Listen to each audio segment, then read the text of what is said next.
Christ the Nazarene, whom you crucified. Number 4.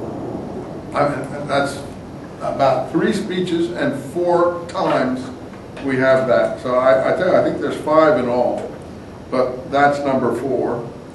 And again, I think that's basically what Peter says in these things. And so he's very bold, and they said, line 18, don't speak in the name of Jesus. And Peter and John answered them, and their arguments back and forth here in line 23. And when they had been released, they came and told the priests what the chief priests and the elders said, and so on and so forth. And there was another miracle here. When they had prayed, the place which they gathered was shaken. They were filled with the Holy Spirit, line 31 again. Notice the emphasis on power. This idea is a very important part of that doctrine of the standing one. If you read the Pseudo-Clementines, you'll see the great power is very important. In any case, many people gave their valuables, 34 and 35, and laid them at the feet of the apostles. Among them was Joses, a Levite from Cyprus, surnamed Barnabas. And he sold everything he had. Then we have this odd episode here of people withholding what they have, and then some death coming on them because they didn't give what they had. And line 9, they're being buried. This is chapter 5. I'm hurrying because I want to get to something here.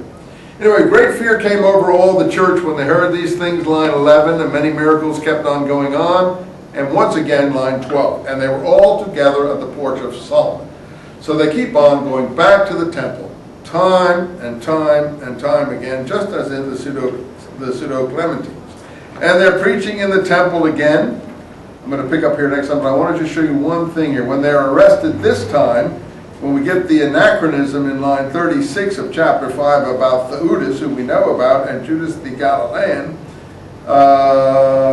who gets up to speak here? Line 33, 34. A certain Pharisee named Gamaliel, a teacher of law. So here we have another point of contact with the Pseudo-Clementine narrative.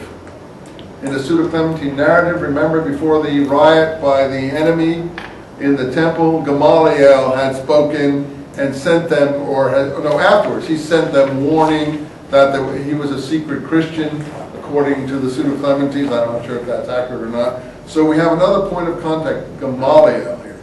So what are the points of contact so far? Going to the temple all the time, going to the steps of the temple, preaching to the people, so on and so forth. That is the overlap of the two and this Gamaliel. And Peter's speeches, of course. Only in the Pseudo-Clementines you will never find the blood libel accusation. Okay, guys.